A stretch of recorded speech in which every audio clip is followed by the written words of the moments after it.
Friday, the 22nd of November, we're here live at the Focus and Disability Foundation here in East London.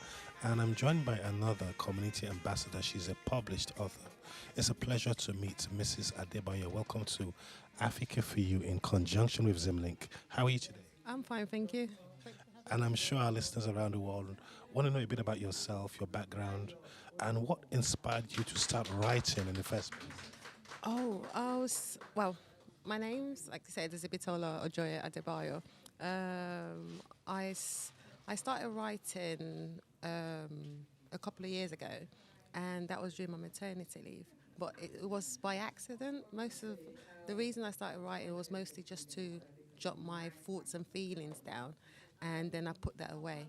But last year I wanted to do something special for my wedding day, so I didn't know what it was. So I was sitting around one day and I came across the notebook I was writing in, and I realised that what I was writing was going in another direction, and I didn't even realise I had that talent. So I picked it up again and I just started drafting it into a book, and that's how Acceptance was born. I would say my mother would be the key person to thank for me even having that notion that I was going to write, because when I was younger, she placed me in boarding school in Nigeria, and she used to send books to me in Nigeria, but I didn't see her for 5 years. So her sending books to me and presents, I always ignored them because I felt I was abandoned. So I always ignored them. But I felt that, okay, I'm making this statement, but my mum's not here to see it. So eventually I picked up those books and I started reading it.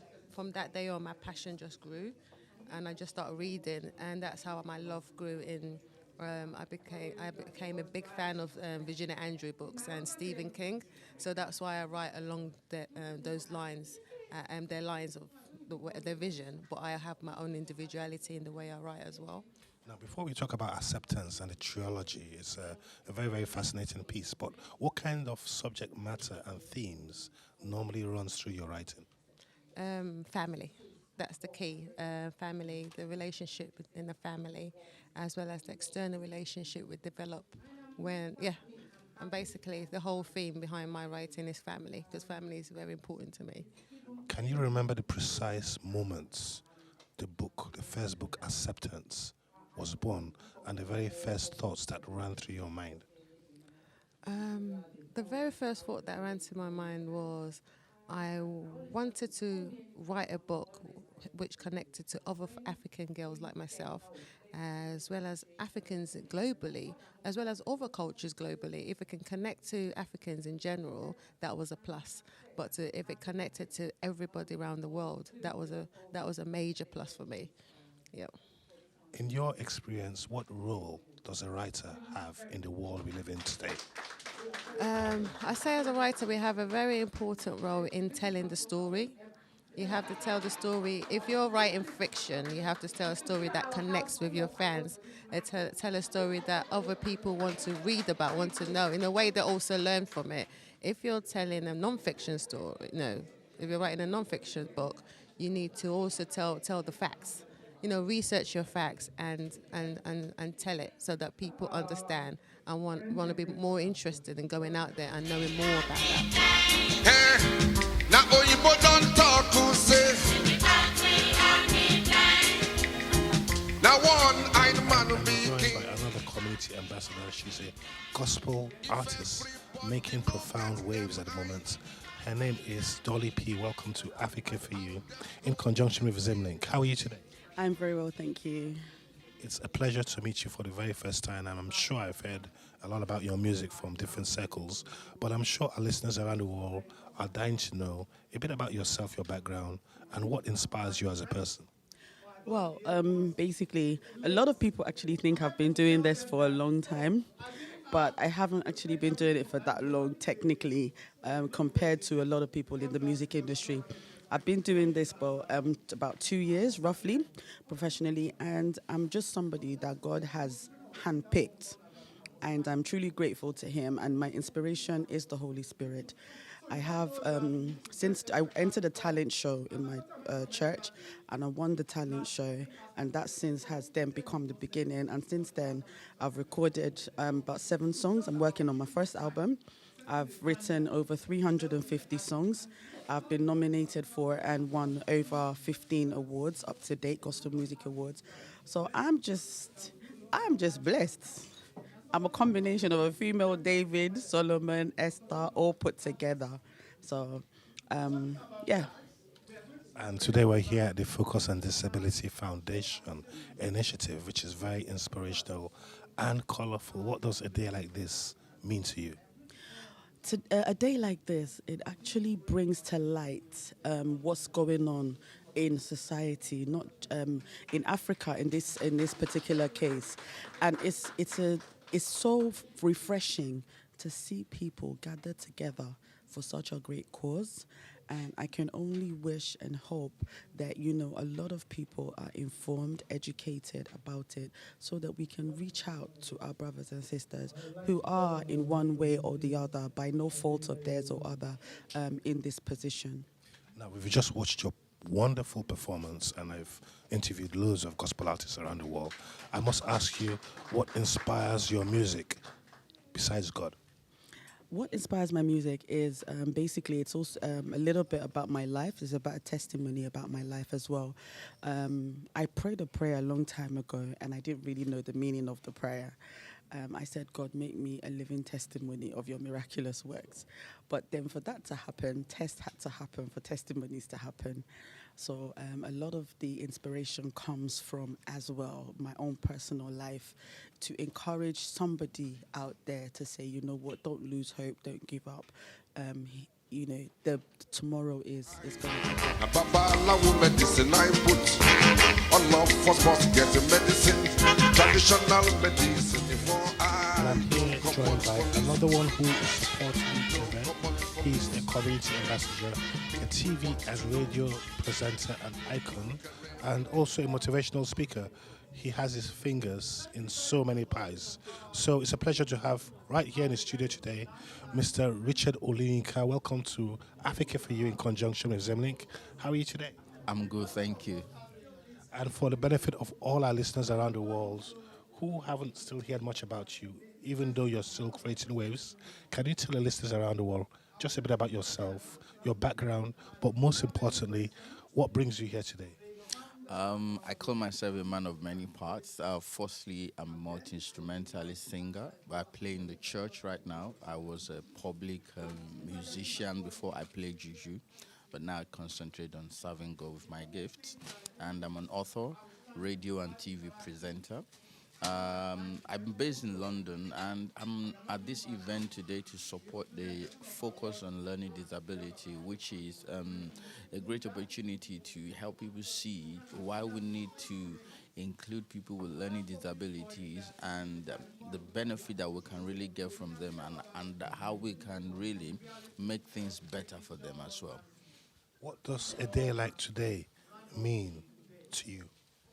Wow, a day like this is really emotional for me, like I said in my speech, because I have an uncle who suffered from Down syndrome, who wasn't really taken care of, and even he was neglected. That it was a mosque. It was a mosque that actually was, making him feed, caring for him, feeding him, housing him, and he had families. Although I was very small at that age, but I didn't really understand how that meant until when I came into the United Kingdom and I studied for learning disability nursing in West London University. So I appreciate people with learning disability more, and I believe they are also an individual in their own respect. Now, as you know, disability, the issue of disability is still a big problem in Nigeria today. And to an extent, there are lots of even stereotypes and myths behind it. How do we overcome the problem of disability in Nigeria? Yeah, it's one, we need to educate people that learning disability is not caused by the gods of Africa. We have to know that it is scientific. And if we know it's scientific, which means we have no control over the kind of a product of a child a mother will give birth to. It's neither the fault of the mother, it's neither the fault of the father, nor even the ancestors. we have to educate people to let them know that it is scientific and they also are individuals. Fantastic. Now, for the benefit of all our listeners around the world today, what message you have to people around the world talking more about disability as a subject matter? Oh, the specific and the special message I have to everyone is an individual. And when I say everyone is an individual, I mean no one is better than the other. We just have to support each other, and that's what's going to make the world go round. And even if you find people with disability, give them a little help, and every little help really counts. Them get spoiled themselves with this style, yo. Make I tell you more. Hi, I am MC Tunde. Today I'm with Zimlink, and we're here for the Focus on Disability Foundation. I have with me here an international speaker.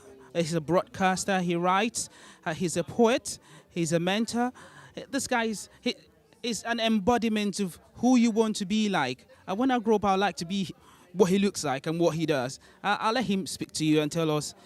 His name is Tony Fernandez. How are you today, Tony? I'm very well, thank you, and it's a pleasure to be at such a colorful event today. I've seen so much about you on Facebook. It's my first time meeting you actually in person and chatting to you. It's so warm. It's such a happy feeling to meet someone like you. How did you get to where you are today? For me, every day is a new beginning for great things, and I started writing at the age of 9, which is my first and foremost passion. I was inspired by my mother back in Nigeria many years ago.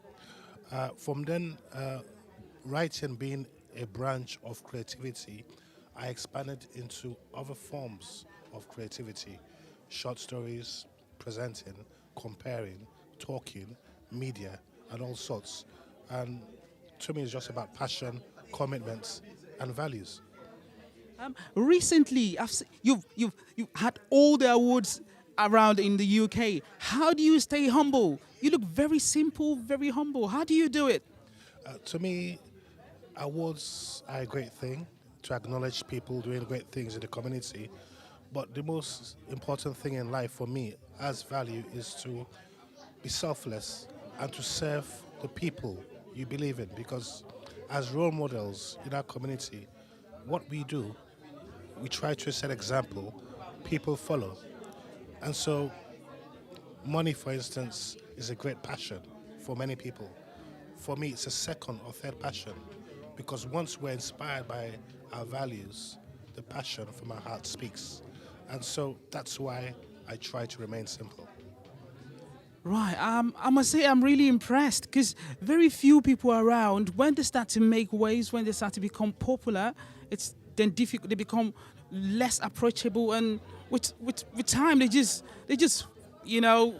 sorry, I'm busy. Oh, sorry, maybe next time. But you're not like that. You're very open. You're very warm. We're here today to support the Focus on Disability Foundation. How did you hear about them? Well, I met Abby for the very first time a few weeks ago at the True African Heritage Awards, organized by Adebayo, and he told me briefly about Focus Foundation, which apparently I've heard about before. And that's when he informed me of a very inspirational day like this. And I must say I feel very honored to be part of today's event, because I've learned so much just looking around me. I must say it's very nice meeting you, Tony. We look forward to meeting you more in future and working together. Thank you so much.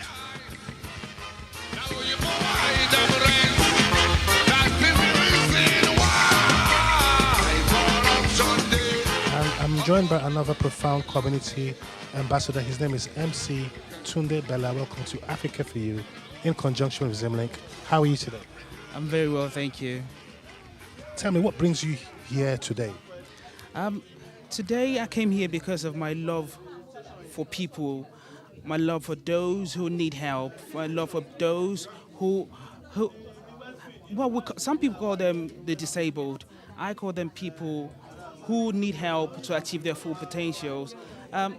When Abe spoke to me about the foundation today, the foundation is having a program today. I was very impressed because he's done all of it by himself, him and his family, before started getting people involved.